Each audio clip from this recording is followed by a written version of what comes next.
Okay. Okay everyone, कोई भी दिक्कत होगा तो आप पूछ सकते हैं। अदरवाइज आप अपना माइक को म्यूट ही रखिएगा। ठीक है। कोशिश कर रहे हैं, 14 चैप्टर है, जल्दी से जल्दी खत्म कर देने का।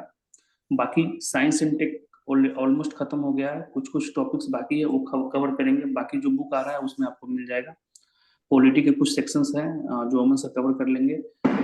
उसके अलावा इकोनॉमिक ज्योग्राफी डिटेल में पहले भी कराया जा चुका है, पुराना इकोनॉमिक सर्वे, साथ ही साथ सारे टॉपिक्स। आईआर का कुछ सेक्शंस है, वो भी खत्म हो जाएगा। हाँ ठीक है, और उम्मीद करते हैं कि अच्छा परफॉर्मेंस देके आओगे आप लोग। तो अपन लोग क्या करते हैं, चैप्टर 2 इसको नोट्स बनाते रहिएगा। चैप्टर 2 स्टेट फाइनेंस, दोनों लैंग्वेज में लिखेंगे आज, तो टेंशन लेने की जरूरत नहीं है। ठीक है।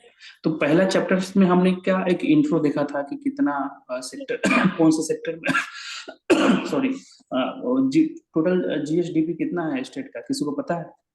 कल जो बताया था 8.54। 8.5 लाख करोड़ के आसपास है। उसमें प्राइमरी सेक्टर का क्या मतलब कितना हिस्सा है, सेकेंडरी के कितना है, टर्सरी के कितना है, ये सब आपको डाटा वगैरह लिखवा दिया था। ठीक है।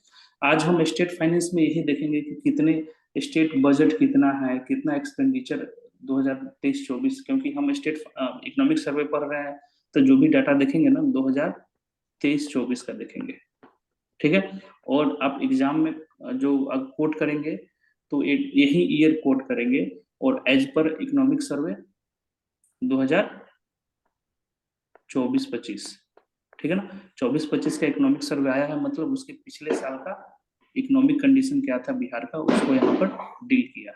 ठीक है। तो लगता है इंडिया जीत गया ना? यस सर, जीत गया। पटाखे बजना स्टार्ट हो गए। जीत गया सर। चलिए बधाई फाइनल के लिए। तो स्टेट फाइनेंस है। ठीक है। तो इसमें कुछ कुछ फैक्चुअल डाटा है। एक मिनट रुक जाओ यार, आवाज आ रहा है। कुछ कुछ फैक्चुअल डाटा है, उसको आपको कवर करना पड़ेगा। ठीक है। तो इकोनॉमिक्स में बोल रहा है कि जो स्टेट है, हमारा राज्य का जो बजट है, एक सेकंड वेट कीजिए।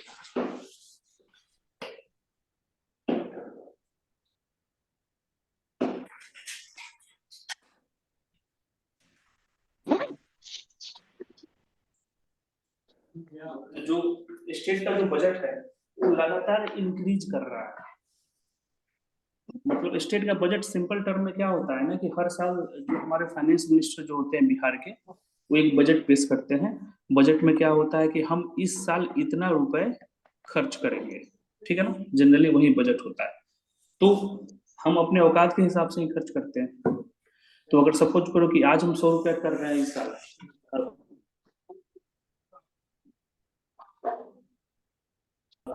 तो मतलब क्या है कि स्टेट का बजट अगर अब इंक्रीज हो रहा है ना, तो एक पॉजिटिव साइन होता है कि कहीं ना कहीं हम लोग क्या कर रहे हैं प्रोग्रेस कर रहे हैं।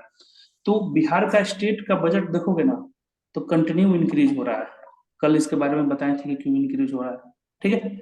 2023-24 में अगर हम देखें तो टोटल एक्सपेंडिचर कितना था, टोटल एक्सपेंडिचर कितना था, तो वो टोटल एक्सपेंडिचर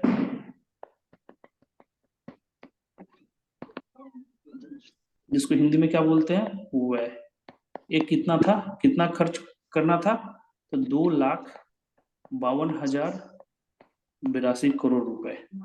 ठीक है, इतना रुपये खर्च करना था। ठीक है।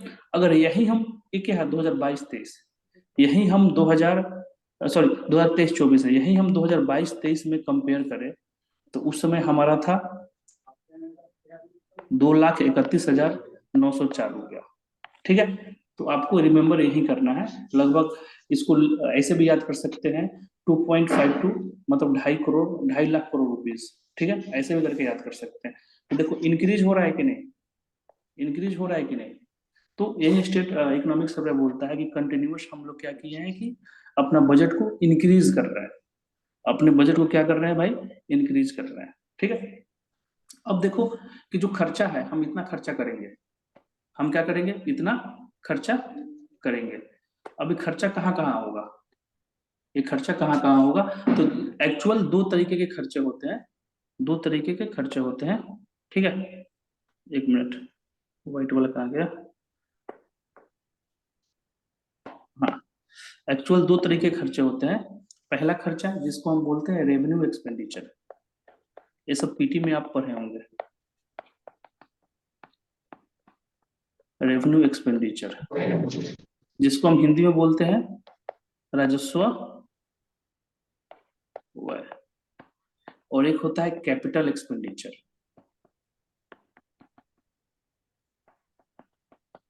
कैपिटल एक्सपेंडिचर इसको हिंदी में क्या बोलते हैं? पूंजीगत व्यय। पूंजीगत व्यय। ठीक है। तो टोटल हमको इतना इस इकोनॉमिक सर्वे बोल रहा है कि इस साल में लगभग 2023-24 में हमको इतना रुपए खर्च करना है, और इसमें से जो रेवेन्यू एक्सपेंडिचर है ये सब याद नहीं करना है, जस्ट बता रहे हैं किसको किसको याद करना है। हम जो सारे बताएंगे वही याद कीजिएगा, ठीक है ना। एक तो इसको रिमेम्बर कीजिएगा कि कितना एक्सपेंडिचर है। तो अब देखो, अब रेवेन्यू एक्सपेंडिचर में क्या हुआ है कि 1,90,514 करोड़ रुपए, 1,90,514 करोड़। और कैपिटल एक्सपेंडिचर में कितना है? 61,568 करोड़ रुपए। ठीक है, यहां तक क्लियर हुआ? मतलब क्या, अब रेवेन्यू एक्सपेंडिचर क्या होता है? मतलब क्या है कि अगर आप सर्विस में हैं, स्टेट गवर्नमेंट के सर्विस में हैं, तो आपको सैलरी हम दे रहे हैं, किसी को हम पेंशन दे रहे हैं, ठीक है, या किसी से हम लोन लिए हैं तो उसका इंटरेस्ट बकाया दे रहे हैं, तो ये सब आता है रेवेन्यू एक्सपेंडिचर में। मतलब हम आपको दे रहे हैं, आपसे हमको कुछ मिल नहीं रहा है, ठीक है ना। तो इसको बोलते हैं रेवेन्यू एक्सपेंडिचर। और कैपिटल एक्सपेंडिचर क्या होता है ना, कि कोई हम एसेट क्रिएट कर रहे हैं। मतलब कैपिटल एक्सपेंडिचर में क्या हो गया कि तुम कहीं जाके इंडस्ट्री लगा दिए, इंफ्रास्ट्रक्चर डेवलपमेंट कर दिए, ठीक है, तो ये होता है कैपिटल एक्सपेंडिचर। तो कैपिटल एक्सपेंडिचर में क्या होता है कि हाँ, अगर हम सपोज करो कि इंफ्रास्ट्रक्चर बना रहे हैं या कहीं इंडस्ट्री हम खोल रहे हैं, तो इसका तो फायदा होगा ना कुछ तो पैसा तो हमको रिटर्न आएगा। तो इसमें फायदा किसमें है? इतना बताने में बताएं तो फायदा किसमें है? रेवेन्यू एक्सपेंडिचर में है कि कैपिटल एक्सपेंडिचर में? कैपिटल में है सर। कैपिटल में सर। हाँ, कैपिटल में है, ठीक है। हाँ, कैपिटल में, बहुत बढ़िया। लेकिन कैपिटल में देखो अब कि कितना खर्चा हो रहा है, सिर्फ 61,000 रुपए खर्चा हो रहा है। तो ये तो सोचने वाली बात है ना, ये तो सोचने वाली बात है। क्योंकि कैपिटल अब क्रिएशन करोगे, कैपिटल क्रिएशन करोगे, तो अगर सपोज करो एग्जांपल ले लो कि हम कहीं इंडस्ट्री लगा देते हैं, कहीं इंडस्ट्रियल पार्क खोल देते हैं, तो क्या होगा? सबसे पहला फायदा उसका क्या होगा? रोजगार मिलेगा, एम्प्लॉयमेंट होगा, ठीक है, लोगों की के पास पैसा आएंगे, तो पर कैपिटा इनकम बढ़ेगा, जो कल बताया था पर कैपिटा इनकम, ठीक है। तीसरा फायदा क्या होगा, जल्दी से बताओ? डेवलपमेंट होगा, उस एरिया का डेवलपमेंट होगा, होगा ना डेवलपमेंट। और क्या क्या फायदे होंगे अगर हम कहीं एक इंडस्ट्रियल पार्क खोल देते हैं?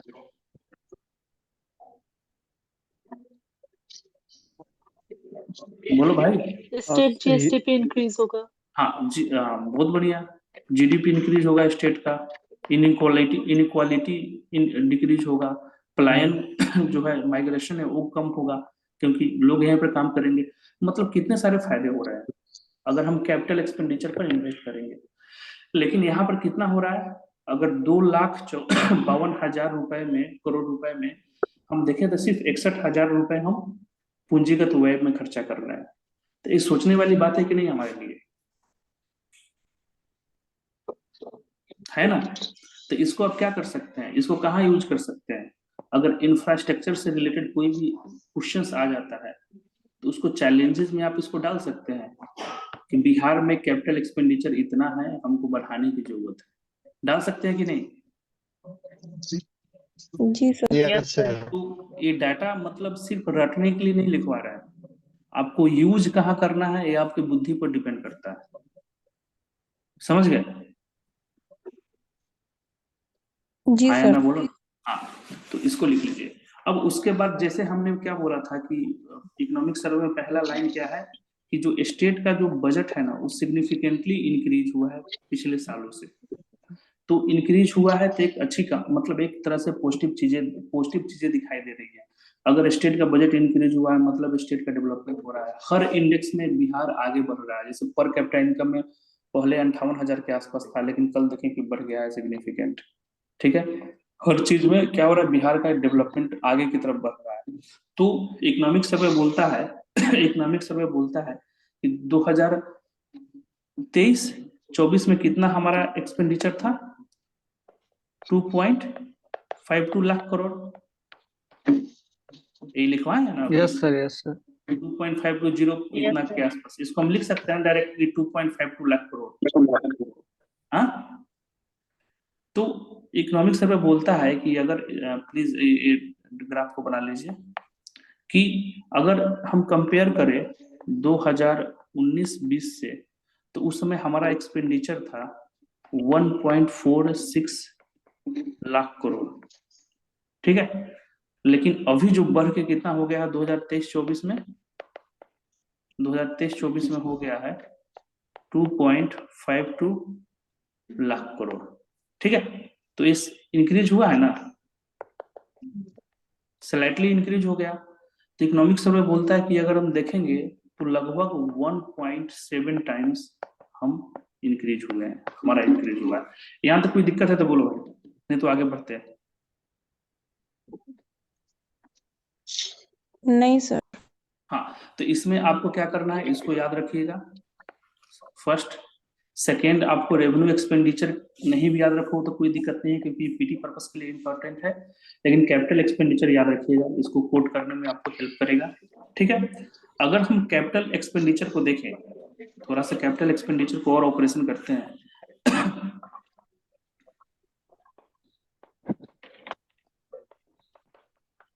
म्यूट कर लीजिए आप लोग, आवाज आ रहा है किसी का बैकग्राउंड से।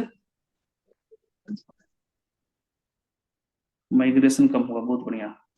तो देखो कैपिटल एक्सपेंडिचर, तो कैपिटल एक्सपेंडिचर अभी कितना ग्राफ है? को फिर से दिखाइए ना प्लीज। अच्छा प्लीज, हाँ मैम, इसको कर लो, जल्दी से नोट करो। तो कैपिटल एक्सपेंडिचर कितना है अपना? हो गया सर। हो गया ना, ठीक।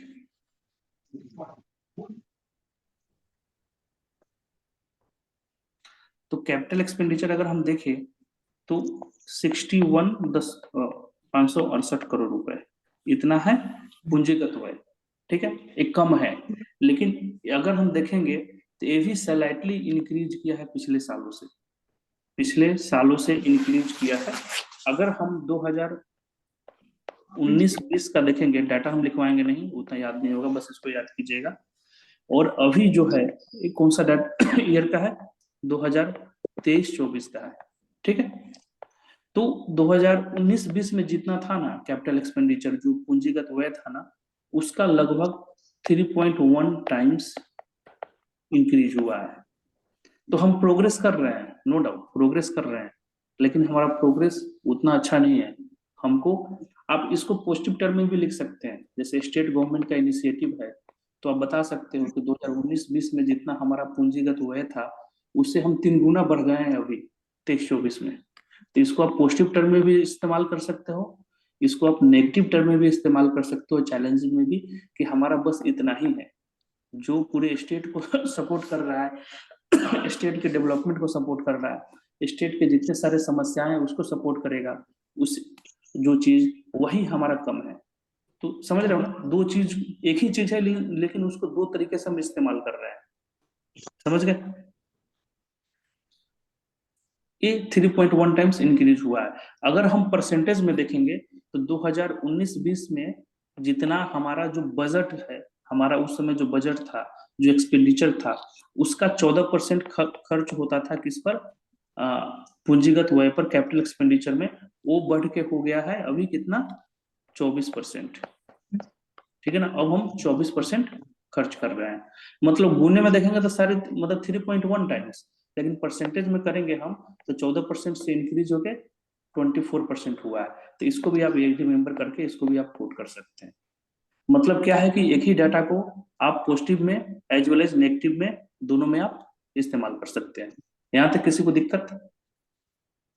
No sir. आगे बढ़े? जी।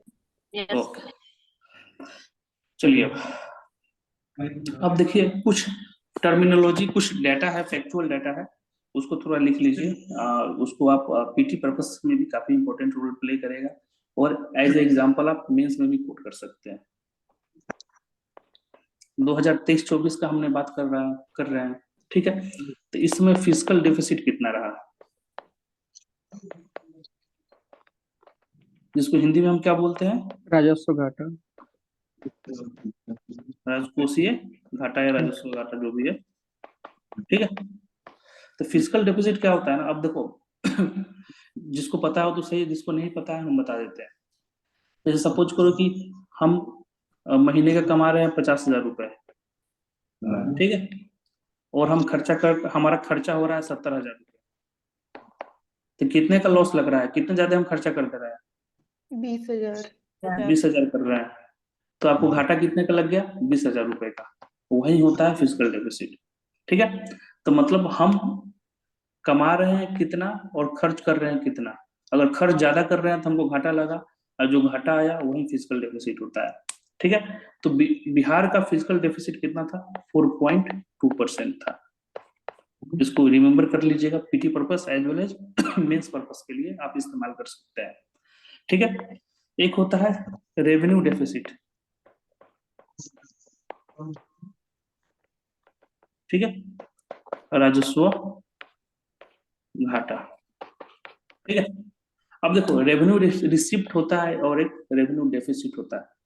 देखो रिसिप्ट मतलब क्या है कि आपको पैसे आ रहे हैं, ठीक है ना, पैसे कहीं से आ रहे हैं, ठीक है, और उसमें और पैसे जा रहे हैं रेवेन्यू वाले में, कैपिटल वाले को हटा दो, सिर्फ रेवेन्यू वाले की बात करते हैं, ठीक है ना। तो उसमें जो घाटा होता है ना उसको बोलते हैं रेवेन्यू डेफिसिट, ठीक है। तो अगर बिहार का देखें तो रेवेन्यू सरप्लस था, इसीलिए 0.3% है, ठीक है।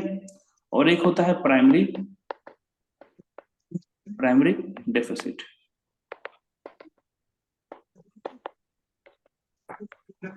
प्राथमिक घाटा। अब ये आपका हो गया 2.1%। अब क्या होता है कि प्राइमरी डेफिसिट में जनरली क्या होता है ना कि हम जो इंटरेस्ट रेट होता है ना, जैसे हम किसी से पैसा उधार लिए तो उसको इंटरेस्ट वगैरह भी दे रहा है, ऐसा दे रहा है, उसको घटा देने पर ये आ जाता है, ठीक है। तो यहाँ पर आपको बस एक ही चीज रिमेम्बर करना होगा, फिजिकल डेफिसिट, उसको रिमेम्बर कर लीजिए। उसके अलावा ये सब पीटी पर्पस के लिए है, इसको इस्तेमाल नहीं भी करेंगे तो काम चल जाएगा, ठीक है। यहाँ तो किसी को दिक्कत? सर, राजस्व घाटा और राजकोषीय घाटा में क्या अंतर होता है? देखिए फिजिकल डेफिसिट ओवरऑल चीजें को देखते हैं हम, समझ रहे हैं ना। फिजिकल जैसे कैपिटल, अभी यहाँ पर हमने क्या देखा था, यहाँ पर हमने देखा था कि एक रेवेन्यू एक्सपेंडिचर होता है, एक कैपिटल एक्सपेंडिचर होता है, ठीक है ना। तो ओवरऑल को हम क्या बोलेंगे, ओवरऑल को हम अगर हम ले लेते हैं और उसको खर्च करते हैं और देखते हैं कि हमको ज्यादा खर्च हो गया, जो टारगेट है उसको बोलते हैं राजस्व। मतलब वो पूरे सब सारी चीजों को हम इकट्ठे कर लेते हैं फिजिकल में, ठीक है, समझे। यस। हाँ, तो अब देखो, अब हम लोग क्या किए हैं यहाँ पर कि दो तीन चीज हमको याद करना है, इसको याद कर लीजिएगा, कितना है एक्सपेंडिचर, कैपिटल एक्सपेंडिचर को याद करना है, 2 टर्म हो गया, एक ग्राफ याद कर लीजिएगा, तीसरा हो गया, ठीक है। तीसरे के बाद अब चौथा चीज आपको याद करना है कि कितना इंक्रीज हुआ है, 3.1 टाइम्स या 24% इंक्रीज हुआ है, इसको याद कर लीजिएगा, चौथा डाटा। उसके बाद आपको क्या करना है, चौथा पांचवा डाटा आपको इसको याद करना है, ठीक है। उसके अलावा इसमें कुछ याद नहीं करना है, क्योंकि उतना अब याद भी नहीं कर पाओगे, ठीक है। आगे चले। Yes sir. एक चीज और इस चैप्टर में है, डेट आउटस्टैंडिंग,